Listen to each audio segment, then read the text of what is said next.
जब बहू ने खा ली हंसने वाली दवा। किशनगढ़ गांव में कीर्ति अपने बेटे दिवाकर और बहू अंशु के साथ रहा करती थी। तीनों बहुत ही हंसी खुशी अपना जीवन व्यतीत कर रहे होते हैं। अरे बहू, आज खाना मैं बना देती हूँ। नहीं माँ जी, आप क्यों तकलीफ कर रही हैं? आप आराम कीजिए, खाना मैं ही बनाऊंगी। कितनी अच्छी बहू मिली है मुझे। भगवान ऐसी बहू सबको दे। सब कुछ ठीक चल रहा होता है कि एक दिन गलती से अंशु हंसने वाली दवा खा लेती है। बस उस दिन से सब कुछ बदल जाता है। अरे बहू, मेरे घुटनों में बहुत दर्द हो रहा है, जरा बाम तो दे दे। अरे बाम लगा कर क्या करोगी माँ जी? मैं पाँव दबा देती हूँ। अरे एक तो मुझे पाँव दर्द हो रहा है, ऊपर से तुम हंस रही हो। आई एम सॉरी माँ जी। अरे फिर से हंस रही है, जा तू मेरे कमरे से, मुझे तुझसे बात नहीं करनी। हे भगवान, ये क्या हो गया? अब माँ जी क्या सोचेगी? 2 दिन बाद कीर्ति घर में किटी पार्टी रखती है। उसकी सभी सहेलियां घर आने वाली होती हैं। अरे बहू, मेरी कुछ सहेलियां आज दोपहर को घर आने वाली है। आज कुछ खाने में अच्छा सा बनाना। सहेलियां? क्यों? मेरी सहेलियां नहीं हो सकती क्या? तुम फिर से हंस रही हो? नहीं माँ जी, मैं हंस नहीं रही हूँ। अरे फिर से हंस रही हो और बोल रही हो कि हंस नहीं रही। नहीं माँ जी, मैं तो तुम जाओ मेरे सामने से और किचन का काम कर लो, जाओ। दोपहर को कीर्ति की सभी दोस्त खाने पर आ जाती हैं। अरे वाह, घर तो बहुत सुंदर सजाया है कीर्ति। अरे मैंने कहा, ये सब तो मेरी बहू का कमाल है। अरे वाह, बड़ी गुनी है तुम्हारी बहू तो। हाँ हाँ, खाना भी अच्छा बनाया है। हाँ, बहुत ही गुनी है। तो हमको नहीं मिलवाओगी क्या, या छुपा कर रखोगी अपनी हीरे जैसी बहू को? अरे नहीं नहीं, अभी बुलाती हूँ। अंशु, ओ अंशु, बहू रानी। अंशु बाहर आती है। जी माँ जी। बहू, ये सब मेरी सहेलियां हैं, मिलो सबसे। नमस्ते आंटी।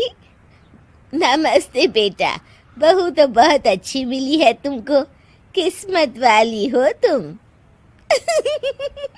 किस्मत वाली? अरे क्या हुआ? हंस क्यों रही हो? नहीं नहीं, मैं हंस नहीं रही हूँ। तभी अचानक सांची के हाथ से चम्मच छूट जाता है और उसका कुर्ता गंदा हो जाता है। अंशु फिर से हंसने लगती है।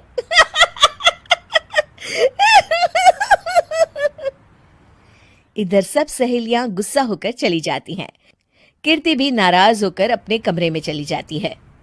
हे भगवान, ये मैंने क्या कर डाला? इस तरह से तो माँ जी और उनकी सहेलियां नाराज हो गई। अगले दिन, बहू, ओ बहू, किधर हो? जी माँ जी। जल्दी से मेरे साथ चलो, पड़ोस वाले शर्मा जी की हार्ट अटैक से मौत हो गई है, उनके घर बैठक के लिए जाना है। अंशु तैयार होकर आ जाती है। थोड़ी देर में दोनों शर्मा जी के घर पहुंच जाती है। वहां पर सब रो रहे होते हैं। कीर्ति शर्मा जी की बीवी के पास बैठकर उन्हें सांत्वना देने लगती है। बड़े अच्छे इंसान थे मेरे पति। अच्छा। तुम हंस क्यों रही हो? वो अच्छे थे। हाँ हाँ, बहुत अच्छे थे अंकल। अरे अंशु, हंस मत। माँ जी, मैं हंस नहीं रही। मैं तो आंटी जी को बस दिलासा दे रही थी। सब औरतें अंशु की इस हरकत से हैरान हो जाती हैं। कीर्ति भी बहुत शर्मिंदा होती है और वो अंशु को लेकर फटाफट घर लौट आती है। अंशु, क्या हो गया है तुझे? हंस क्यों रही थी तू वहां पर? नहीं बाजी, मैं तो बस अरे तो फिर से हंस दी। जा तू अपने कमरे में, मुझे तो तुझसे बात ही नहीं करनी। मेरा बेटा ही तुझसे बात करेगा अब।